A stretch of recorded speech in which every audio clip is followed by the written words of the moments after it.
Hello guys, welcome है आपका हमारे यूट्यूब चैनल AK ज्ञान सेंटर में। और दोस्तों, आज की वीडियो में हम बात करने वाले हैं क्लास 7th के ज्योग्राफी के चैप्टर नंबर 3 की। कल हमने आपको चैप्टर नंबर 2 पढ़ाया था, आज हम आपको 3 पढ़ाने वाले हैं। तो दोस्तों, अगर आपने चैप्टर नंबर 2 नहीं देखा है तो आप प्लेलिस्ट में या फिर एंड स्क्रीन पर जाकर भी चैप्टर नंबर 1 और 2 देख सकते हैं।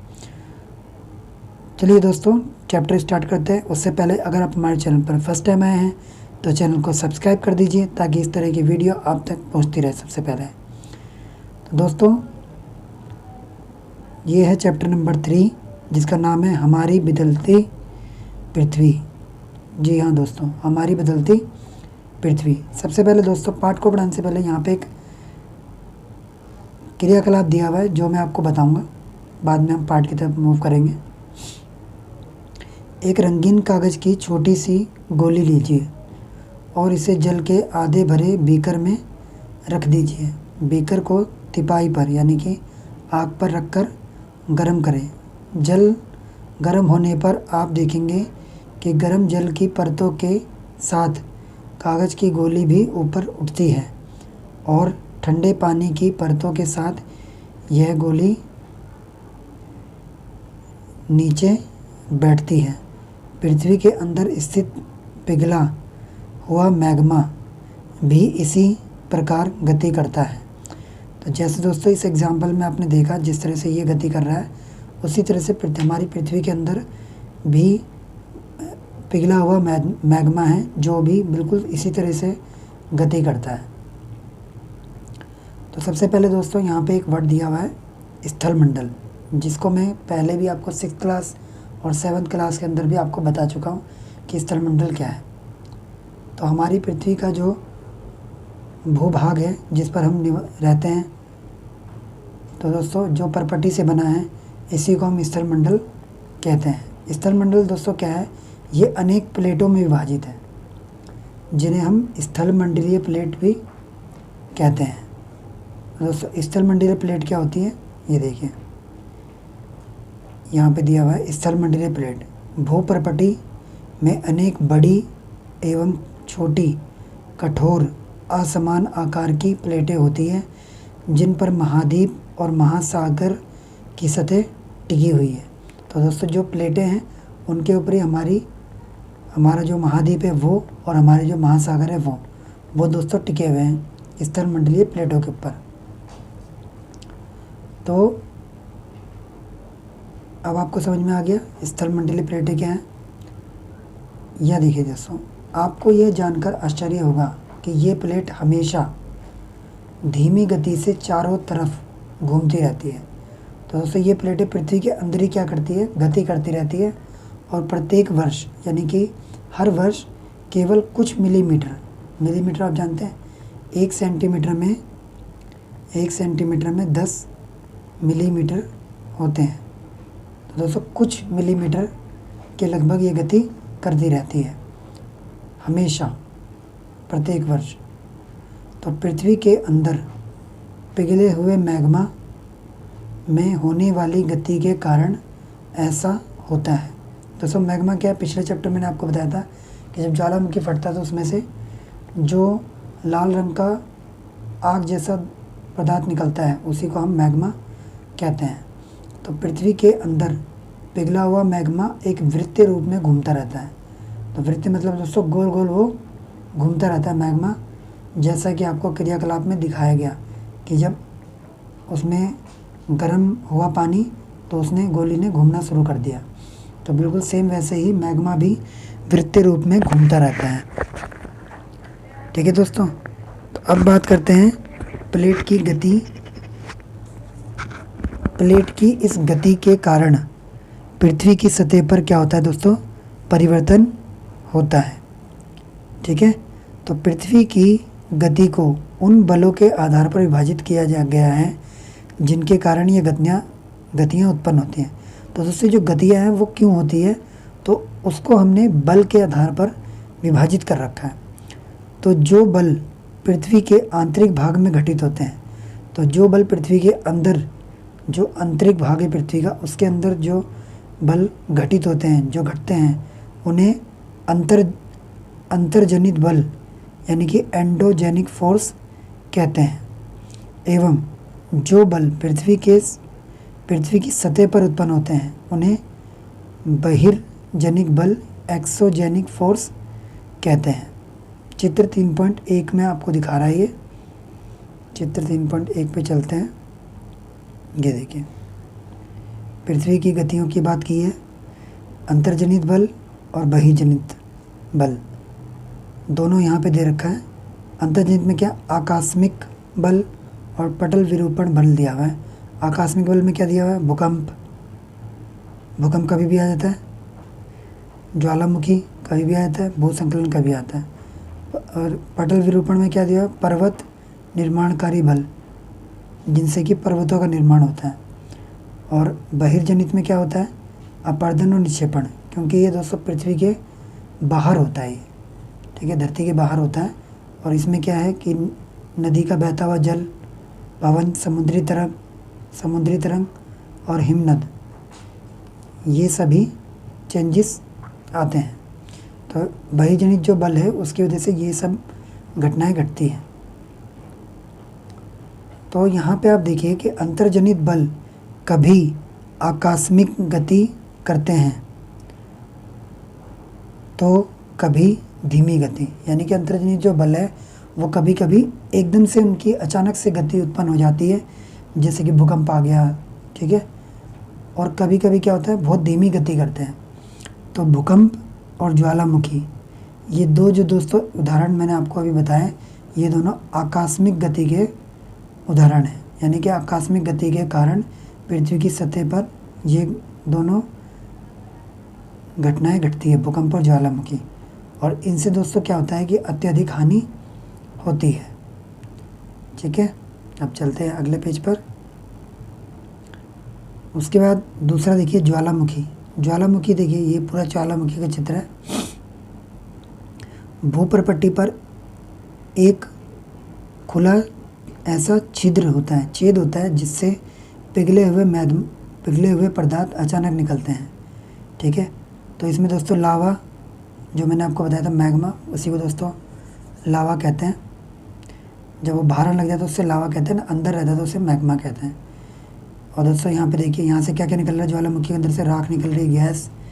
ये दोस्तों वो क्रेटर है, यानी कि वो जगह है जिस जगह से गैस, राख और लावा बाहर निकलता है, तो उसको हम क्रेटर कहते हैं। और जहाँ जहाँ से लावा बाहर निकलेगा, ये देखिए वो रास्ता दिखा रखा है, कहीं से भी वैसे बाहर निकल सकता है। ये हमारी परपट्टी है, ये मेंटल है, और ये देखिए अंदर मैग्मा है, ठीक है। यहाँ देखिए दोस्तों दोनों बल दिखाए हुए, एंडो मतलब अंत, एक्सो मतलब बाएं, और जेनिक मतलब उत्पत्ति। तो एंडोजेनिक और एक्सोजेनिक दोनों जो ये शब्द हैं, इनकी उत्पत्ति इस प्रकार होती है। अब देखिए दोस्तों, यहाँ पे दिया है कि इसी प्रकार स्थल मंडलीय प्लेटों की गति के कारण पृथ्वी की सतह पर कंपन होता है। तो पृथ्वी की सतह पर दोस्तों क्या था, कंपन होता है, पृथ्वी वाइब्रेट करती है, और ये कंपन पृथ्वी के चारों ओर गति कर सकता है। इस कंपन को क्या कहते हैं दोस्तों, भूकंप कहते हैं, अर्थक्वेक कहते हैं। चित्र 3.3 में ले चलता हूँ मैं आपको, वहाँ पे आपको दिखाता हूँ। चित्र 3.3, ये देखिए दोस्तों, ये देखिए यहाँ पर ये है भूकंप का उद्गम केंद्र। ये वह स्थान है जहाँ भूकंप उत्पन्न होता है, यानी जहाँ पे भूकंप की शुरुआत हुई, और वह भूकंपी ऊर्जा का उद्गम केंद्र कहलाता है, यानी भूकंप का उद्गम केंद्र है। और उसके बाद ये देखिए किस प्रकार से भूकंप की जो तरंगें हैं वो देखिए फैलती हुई आगे बढ़ती है धरती के अंदर। ये जितने वाइट आपको दिख रहा है, ये सभी भूकंप की तरंगें हैं। तो भूकंपी तरंगें सभी दिशाओं में बाहर की ओर निकलती हैं। और दोस्तों जिस जगह पे भूकंप आता है, बिल्कुल सीधा उसके ऊपर वाली जो भूप्रपट्टी के ऊपर जो जगह होगी, उसको हम अधिकेंद्र कहते हैं, ठीक है दोस्तों। उसके बाद वापिस चलते हैं। भूप्रपट्टी के नीचे वह स्थान जहाँ कंपन आरंभ होता है, उसको हम उद्गम केंद्र कहते हैं। और उद्गम केंद्र के भू सतह पर उसके निकटतम स्थान को अधिकेंद्र कहते हैं। अधिकेंद्र से कंपन बाहर की ओर तरंगों के रूप में गमन करता है। ये सब मैंने दोस्तों आपको बता दिया पहले ही। तो अधिकेंद्र के निकटतम भाग में क्या होता है, सर्वाधिक हानि होती है। और जैसे जैसे अधिकेंद्र से दूरी आप बढ़ाते जाएंगे, भूकंप की तीव्रता कम होती जाएगी और जान माल की हानि भी कम होती चली जाएगी। दोस्तों यहाँ पे देखिए, भूकंपी तरंगों को 3 भागों में बांटा है, पी तरंगे, एस तरंगे और एल तरंगे। तो पी तरंगों को हम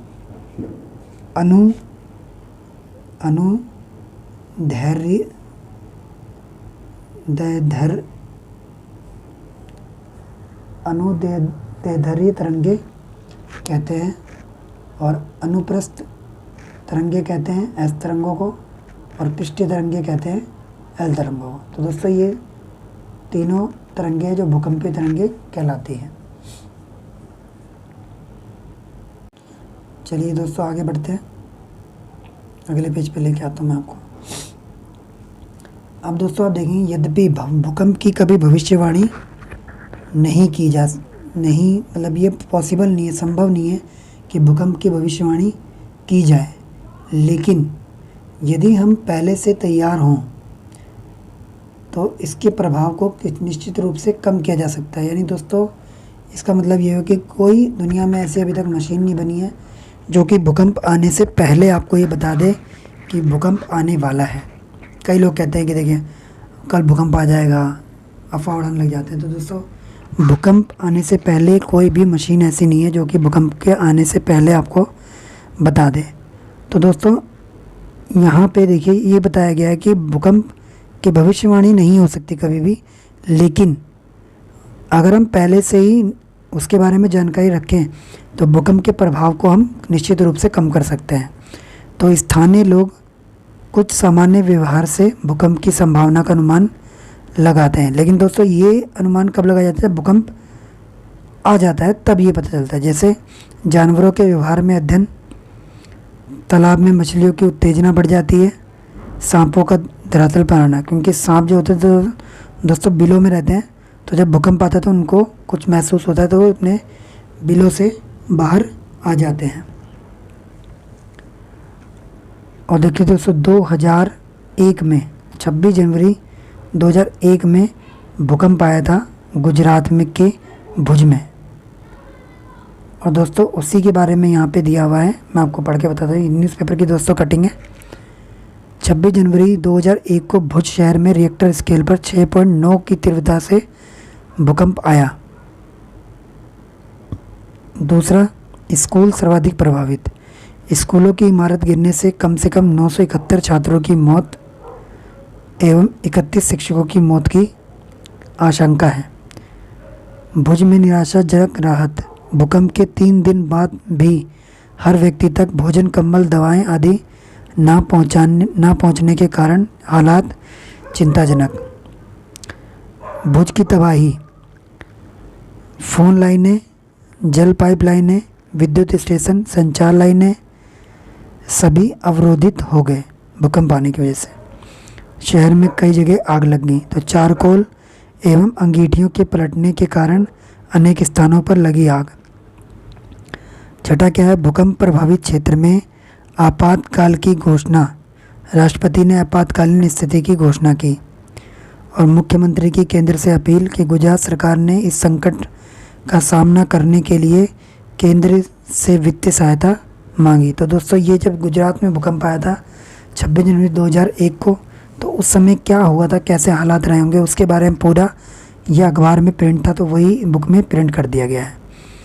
उसके बाद दोस्तों यहाँ पे देखिए, भूकंप का मापन एक यंत्र से किया जाता है।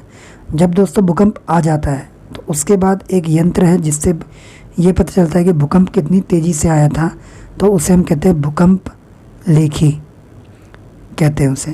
तो भूकंप की तीव्रता रिएक्टर स्केल पर मापी जाती है। जिस भूकंप की तीव्रता 2.0 अथवा उससे कम होती है उसका प्रभाव नहीं के बराबर होता है। जिस भूकंप की तीव्रता 5.0 होती है वह वस्तुओं की गिरने से क्षति पहुंचा सकता है। जिसकी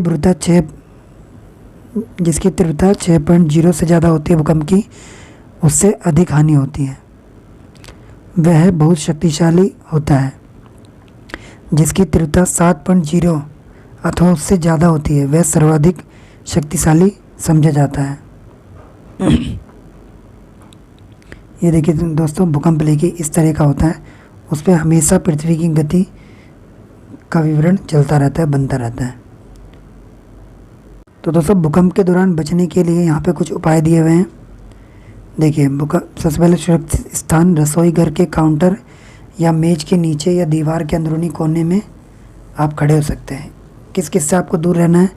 आग वाले स्थान से, चिमनी तथा टूट सकने वाली खिड़कियों और दर्पण एवं तस्वीर फ्रेम से आपको दूर रहना है। पहले से तैयार रहें। अपने दोस्तों एवं पारिवारिक सदस्यों के बीच जागरूकता फैलाएं एवं आपदा का सामना विश्वास से करें। तो ये दोस्तों कुछ उपाय हैं जिससे आप भूकंप के समय में बच सकते हैं। उसके बाद दोस्तों, यहाँ पे एक वाटरफॉल के बारे में दिया हुआ है जिसको हम हिंदी में जलप्रपात कहते हैं। ये देखिए, एक्स्ट्रा नॉलेज है ये। विश्व में हजारों छोटे छोटे जलप्रपात हैं। सबसे ऊंचा जलप्रपात दक्षिण अमेरिका के वेनेजुएला का एंजल जलप्रपात है।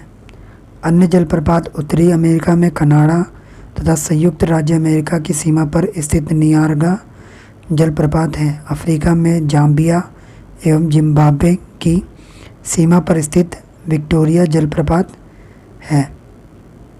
तो ये देखिए दोस्तों,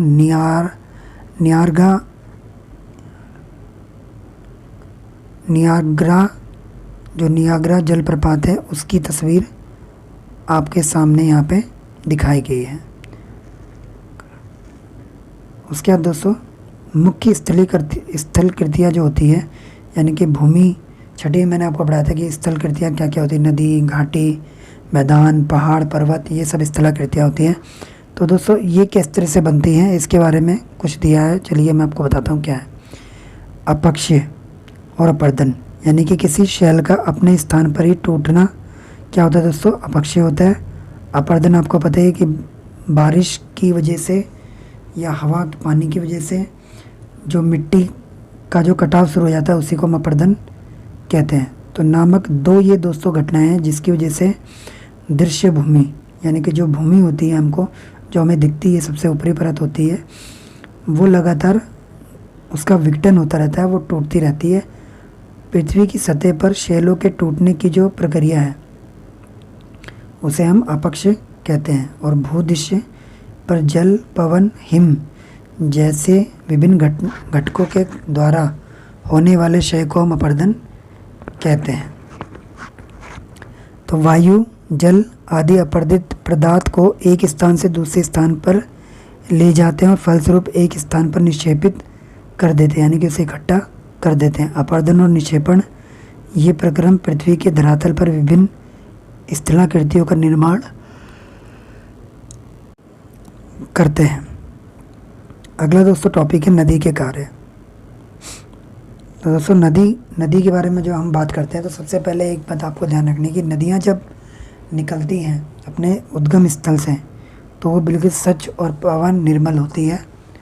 उसके बाद रास्ते में इंसान उसमें गंदगियाँ डाल देता है और उसे गंदा करता रहता है। नदी के कार्य की हम बात कर रहे हैं, तो नदी के जल से दृश्य भूमि का अपर्दन होता है। तो दोस्तों, जो नदी का जल आता है तो नदी जिस जगह से बह के आती है उस जगह की सारी मृदा को वो ले जाती है, बहा के उसका अपर्दन कर देती है, मृदा अपर्दन कर देती है। तो जब नदी किसी खड़े ढाल वाले स्थान से अत्यधिक कठोर शैल या खड़े ढाल वाली घाटी में गिरती है तो वहाँ पे दोस्तों क्या बनता है? जलप्रपात बनता है। तो दोस्तों ये देखिए, ये कठोर ढाल वाला शैल है और इस पे से पानी गिर रहा है और ये अब जलप्रपात के रूप में परिवर्तित हो गया। अब देखिए दोस्तों आगे कि जब नदी मैदानी क्षेत्रों में प्रवेश करती है तो वह मोड़दार मार्ग पर बहने लगती है। दोस्तों, नदी अपना रास्ता स्वयं बनाती है, मोड़दार मार्ग पर बहने लगती है और नदी के इन्हीं बड़े मोड़ों को हम क्या कहते हैं? विसर्प कहते हैं। देखिए दोस्तों, ये देखिए यहाँ पे नदी मुड़ रही है ऐसे करके, तो जो मुड़ा हुआ जगह है, इसी को हम विसर्प कहते हैं। मोड़ों को ही यानी कि हमें विसर्प कहते हैं, नदी के मोड़ों को विसर्प कहते हैं। तो इसके बाद विसर्पों के किनारों पर लगातार क्या होता है, मृदा अपरदन, लगातार अपरदन और निक्षेपण होता रहता है। देखिए काला काला जो आपको दिख रहा है, ये सब मृदा का निक्षेपण यहाँ पे हो रखा है। विसर्प लूप के सिरे निकट आ जाते हैं, समय के साथ विसर्प लूप नदी से कट जाता है और एक अलग झील बना लेता है। ये देखिए दोस्तों, ये एक अलग झील बना ली और जिसे हम चाप झील भी कहते हैं। तो इसे दोस्तों हम चाप झील कहेंगे। कभी कभी नदी अपने तटों से बाहर बहने लगती है। फलस्वरूप क्या होता है, जब नदी अपने तटों से बाहर हो जाती है तो जो पास के जो इलाके होते हैं, जो खेतीबाड़ी होती है नदी के आसपास, या कैसे भी लोग भी अगर रह रहे होते हैं, तो उन इलाकों में क्या होता है, बाढ़ आ जाती है। और बाढ़ आने के कारण क्या होता है, नदी के तटों के निकटवर्ती क्षेत्रों में महीन मिट्टी एवं अन्य पदार्थों का निक्षेपण करती है। तो जब दोस्तों नदी बाहर चली जाती है तो नदी के आसपास जहाँ भी नदी पहुँची होती है वहाँ पर उपजाऊ मिट्टी, महीन मिट्टी और अन्य पदार्थों का निक्षेपण कर देती है। तो दोस्तों नदी जो मिट्टी बहा के लाती है वो बहुत ही उपजाऊ होती है, तो उसका अपरदन करने के कारण से वहाँ की सारी मिट्टी उपजाऊ हो जाती है। तो ऐसी मिट्टी तथा पदार्थों को क्या कहते हैं दोस्तों, अवसाद कहते हैं। इससे समतल उपजाऊ बाढ़कृत मैदान का निर्माण करता है। इससे दोस्तों समतल भूमि क्या होती है, उपजाऊ होती है और बाढ़कृत मैदान का निर्माण होता है। तो नदी के उत्थित तटों को क्या कहते हैं, तटबंध। तो नदी के उत्थित जो दोस्तों, ये उत्थित जो, एक सेकंड रुकिए, नदी के उत्थित तट को तटबंध कहते हैं। समुद्र तक पहुँचते पहुँचते नदी का प्रवाह धीमा होता जाता है तथा नदी अनेक धाराओं में विभाजित हो जाती है। तो नदी क्या होता है, कई रास्तों में वो बढ़ जाती है, तो इसलिए उसकी स्पीड भी कम हो जाती है, उसकी गति भी कम हो जाती है। इनको दोस्तों क्या कहते हैं, वितरिका कहा जाता है। तो ये देखिए आपको वितरिका का यहाँ पे पूरा दिखा रखा है, ये सारा वितरिका है। और यहाँ नदी इतनी धीमी हो जाती है कि वह अपने साथ लाए मलबे का निक्षेपण करने लगती है। तो जब नदी धीमी होती है तभी मलबे का निक्षेपण होता है। प्रत्येक वितरिका अपने मुहाने का निर्माण करती है। सभी मुहानों के अवसादों के संग्रह को दोस्तों हम क्या कहते हैं, डेल्टा कहते हैं। और दोस्तों डेल्टा बहुत ही उपजाऊ होता है क्योंकि वहाँ पे नदी के द्वारा लाई गई मिट्टी से डेल्टा बनता है। अगला देखिए दोस्तों, समुद्री तरंग के कार्य। समुद्री तरंग के दोस्तों क्या कार्य हैं कि समुद्री तरंग के अपरदन एवं निक्षेपण तटीय स्थलाकृतियाँ बनाते हैं। तो समुद्री की जो दोस्तों तरंग होती है वो अपरदन और निक्षेपण करती है, जिससे तटीय स्थलाकृतियाँ बनती हैं। समुद्री तरंगे लगातार शैलों से टकराती है। जो समुद्र के किनारे छोटे मोटे पर्वत, छोटे छोटे पत्थर वगैरह होते हैं, चट्टान वगैरह होती है, उनसे बराबर टकराती रहती हैं समुद्री तरंग के, जिससे इनके बीच में क्या होता है, दरार विकसित हो जाती है। समय के साथ ये बड़ा और चौड़ी होती जाती है। इनको समुद्री गुफा कहते हैं। ये देखिए दोस्तों यहाँ पे आप देख सकते हैं, समुद्री गुफा कहते हैं। इन गुफाओं के बड़े होते जाने पर केवल इनमें छत ही बचती है, जिसे तटीय मेहराब कहते हैं। इसको देखिए, इसे दोस्तों तटीय मेहराब कहते हैं। लगातार अपरदन छत को भी तोड़ देता है और केवल दीवारें बचती हैं। दीवार जैसी इन आकृतियों को हम क्या कहते हैं दोस्तों, स्टैग कहते हैं। समुद्री जल के ऊपर लगभग ऊर्ध्वाधर उठे हुए ऊंचे शैलीय भाग को समुद्र भृगु कहते हैं। समुद्री तरंगे किनारों पर अवसाद जमा कर समुद्री पुलिन का निर्माण करती है। ये देखिए दोस्तों, स्टैग दीवार जैसी होती है। देखिए इस चित्र में देखिए स्टैग, ये देखिए स्टैग है। तो दोस्तों आई होप आपको समझ में आ रहा होगा चैप्टर। और दोस्तों यहाँ पे देखिए स्टैक क्या होता है बता दिया मैंने आपको। और समुद्री जल के ऊपर उबड़ खाबड़ उठे हुए ऊंचे शैलीय तटों को क्या कहते हैं हम? समुद्र बिरगु कहते हैं। और समुद्री तरंगे किनारों पर अवसाद जमा कर समुद्री पुलिन का निर्माण करती है। ठीक है दोस्तों, समुद्री पुलिन का मतलब होता है, इसका दोस्तों मतलब होता है समुद्री, जो दोस्तों बीच होता है, बीच, उसी को हम समुद्री पुलिन कहते हैं। और समुद्री जल के ऊपर जो लगभग उठा हुआ भाग होता है ऊंचे शैली तटों को समुद्र बिरगु कहते हैं। तो दोस्तों जो सैल तट होते हैं, जैसे मान लीजिए आपने समुद्र देखा है और समुद्र के मान लीजिए किनारे का है और ये इतना ऊंचा उठा हुआ सैल है, तो इसी को हम समुद्र बिरगु कहते हैं। ठीक है। उसके बाद है हिमनद के कार्य। तो हिमनद दोस्तों क्या होती है, मैंने आपको बताया था कि बर्फ़ की नदी होती है। देखिए ये देखिए पहाड़ों के बीच में सिर्फ बर्फ़ ही बर्फ़ है, तो इसी को हम बर्फ़ की नदी कहते हैं। ठीक है।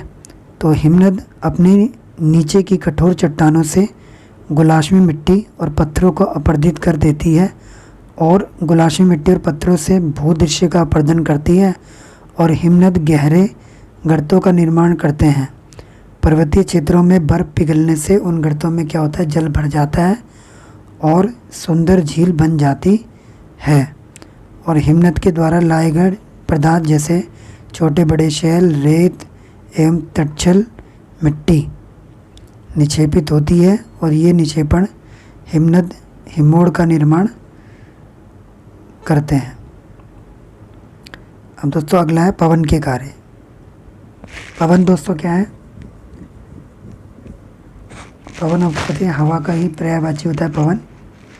तो रेगिस्तान में जब दोस्तों पवन चलती है तो अपर्दन और निक्षेपण वहाँ पे होता रहता है हवा के कारण। तो रेगिस्तान में आपने छत्रक के आकार के शैल देख सकते हैं, जिन्हें हम छत्रक शैल कहते हैं। पवन शैल के ऊपरी भाग की अपेक्षा निचले भाग को आसानी से काटती है। तो पवन क्या करती है, अगर शैल के ऊपरी भाग को बहुत नहीं स्पीड से नहीं काटेगी जितना नीचे के भाग को काटती है। तो इसलिए ऐसी शैल के आधार पर संकीर्ण एवं शीर्ष विस्तृत होते हैं। तो उसका जो शीर्ष होगा वो विस्तृत होगा और आधार क्या होगा, बहुत ही छोटा होता चला जाता है। तो पवन चलने पर ये अपने साथ रेत को एक स्थान से दूसरे स्थान पर पहुंचाती है। जब पवन का बहाव रुकता है तो यह रेत गिरकर एक छोटी पहाड़ी बनाती है जिसे बालू टिब्बा कहते हैं। और जब बालू कण महीन एवं हल्के होते हैं तो वायु को उठाकर अत्यधिक दूर ले जा सकती है। और जब ये बालू कण विस्तृत क्षेत्र में निक्षेपित हो जाते हैं तो इसे लोएस कहते हैं। चील में विशाल लोएस निक्षेप है। तो जब बालू के जो कण होते हैं वो बड़े क्षेत्र में फैल जाते हैं तो उसे लोएस कहते हैं। और हल्के जो कण होते हैं उनको हवा उठाकर दूर तक ले जा सकती है। और जब रेत उड़ती रहती है और जब हवा रुकती है तो एकदम से वो छोटी पहाड़ी का निर्माण करती है, जिसे बालू टिब्बा कहते हैं। तो दोस्तों पूरा आई थिंक आपको समझ में आ रहा होगा। अगर कोई भी आपको डाउट हो तो आप हमसे कमेंट करके पूछ सकते हैं। तो दोस्तों ये MCQ मैं आपको देता हूँ होमवर्क में, और अगर आप कोई भी आपको डाउट हो तो आप कमेंट करके हमें पूछ सकते हैं। अगर आपने इन सभी के जवाब सही दिए तो आपको पार्ट आ गया है। और दोस्तों अगर आप हमारे चैनल पर फर्स्ट टाइम देख रहे हैं वीडियो तो ऐसी ही वीडियो के लिए चैनल को सब्सक्राइब करिए। वीडियो अच्छी लगी हो तो इसे लाइक करिए और दोस्तों अपने रिलेटिव्स और दोस्तों को शेयर करिए ताकि उनकी भी नॉलेज अपडेट हो सके। थैंक्स दोस्तों।